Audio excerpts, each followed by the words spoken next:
How you doing, YouTube family?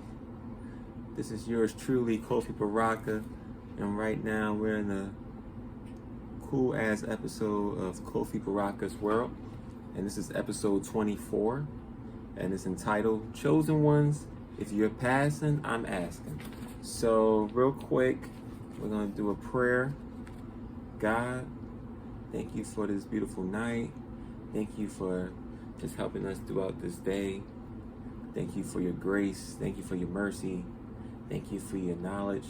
And thank you for just your patience. Amara, Ashe, Ashe, Ashe. Alright. So, if you ever saw the movie Imitation of Life, and if that triggers you, you're in the wrong episode. So, this episode, we're talking about people that's passing. We're talking about white people passing as black. We're talking about black people passing as white. You can't say I'm on one side.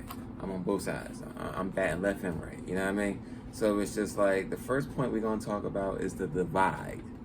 So I'm not talking about light-skinned brothers. I'm not talking about light-skinned sisters. Furthermore, I'm not talking about mixed brothers and mixed sisters. I'm just conversing about people of African descent, Black American, Aboriginally, who purposely hide behind the curtains veil of white supremacy to accept small benefits, if such a thing, for societal advancements. So that is the proper definition of people that's passing. And we got present day passing. So one person is Angela Means. So if you're saying what's passing, and if you seen like the black and white passing from back in the day, then you might not recognize it in present day. So like I said before, Angela Means, the actress, now she's not passing like, she still talk the talk and, she still walk the walk. I don't know her personally, but if you saw this sister, you would think she was white.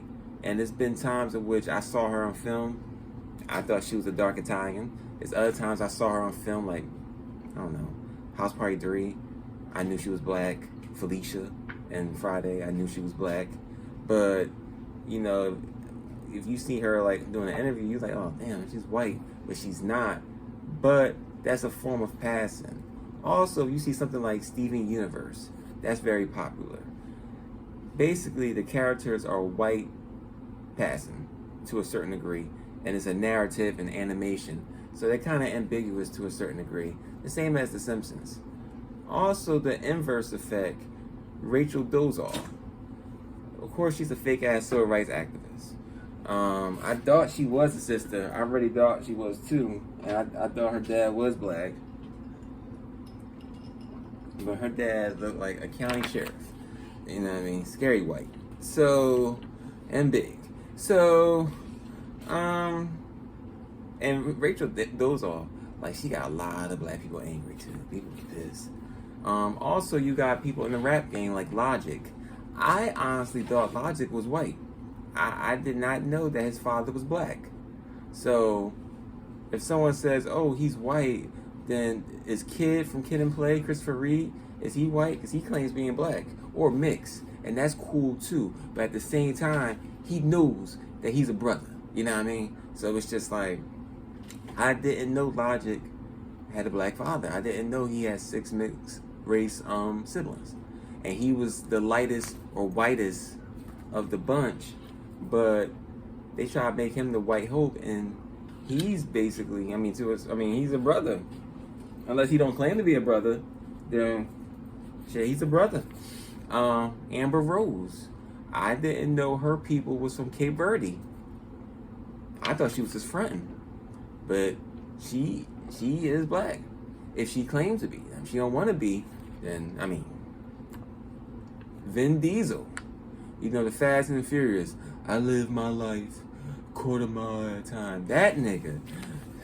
You know what I mean? He's black. And, he says he doesn't know his dad, but I know he knows his dad's black.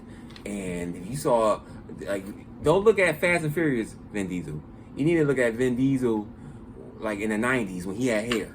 If you seen that Vin Diesel, that nigga look like a nigga. Okay? Alright. So, you know, me being a historian, we're going to talk about the past in terms of passing. So this one's going to be interesting. So the first one we got is Clark Gable. Now, this is a good one. This is a good one on my part.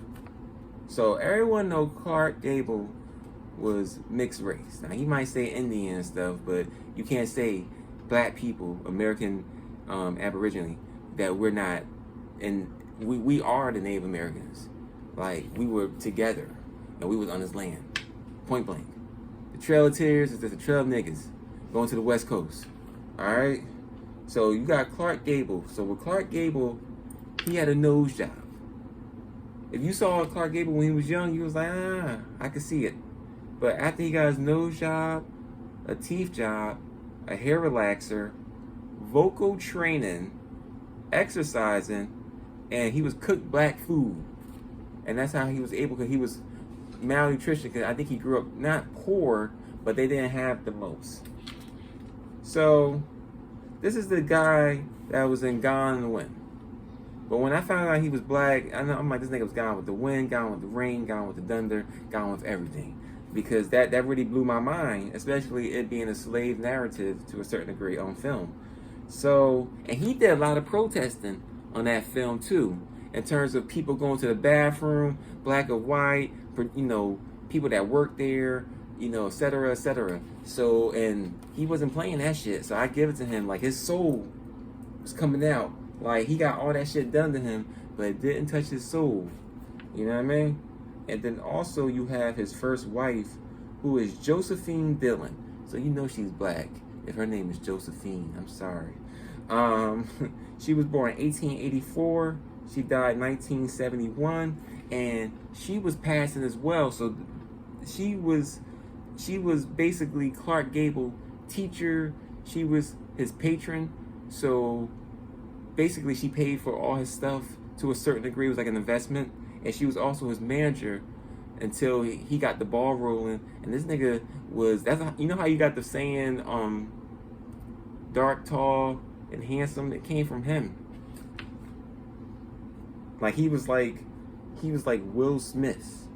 But of course Will Smith claimed being black, but he was that big. Like he was Mr. Hollywood. Like that's how big that nigga was.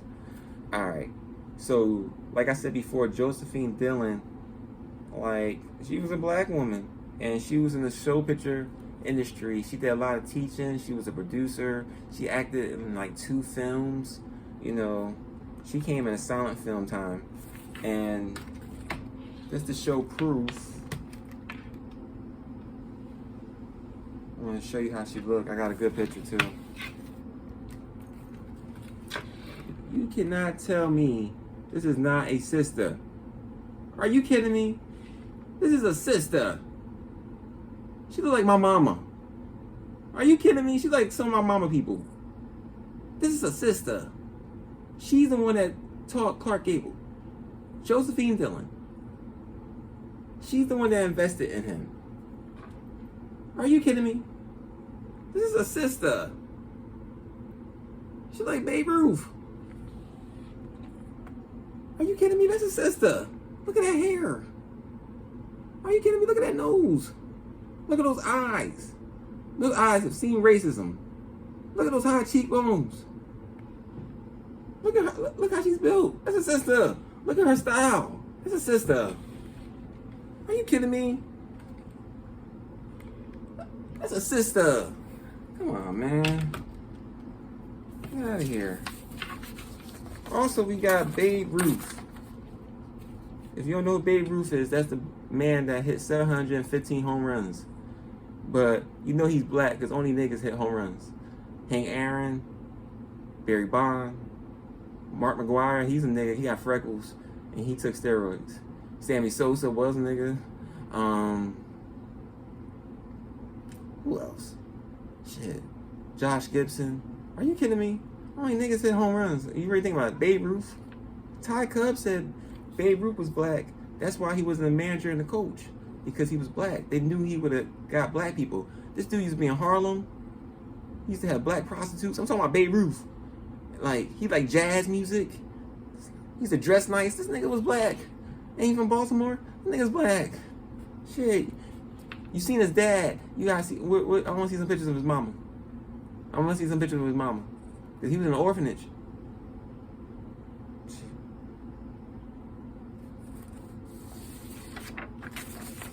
And Ty Cobb said one time, I'm not going to bunk with no nigga. Why would he just say that? Alright. Also, we got Carol Channing. She's a Broadway performer. Legendary Broadway performer, like in the 40s, 50s, 60s, 70s, 80s. I think you're in the 90s too. But her father was half black. And she didn't say nothing because she didn't say nothing until she was like maybe 80, 70 years old. She said in her book. And then it came out. But it was cool to be black then. It was like the 90s. So, alright. But she was black. She's passing. So my solution is, if y'all want to come home, come home. Be yourself. Shit. If you want to be white, be white. I prefer you to be black, but if you want to be white, be white. It's okay to be us. Okay? Fuck the money, the fame. God bless you with neuromelanin. That's 1,000,000 times over in terms of wealth. And forget what people say. Do what's in your heart. And this is the end of episode 24. So, of course, you could like my videos, download, share the videos, subscribe to the channel, and also click the bell. And as always, peace and eternal love. We're number one. Our God is number one. And the journey is not done. Ashe, Ashe, Ashe. I love you, kings and queens. Peace.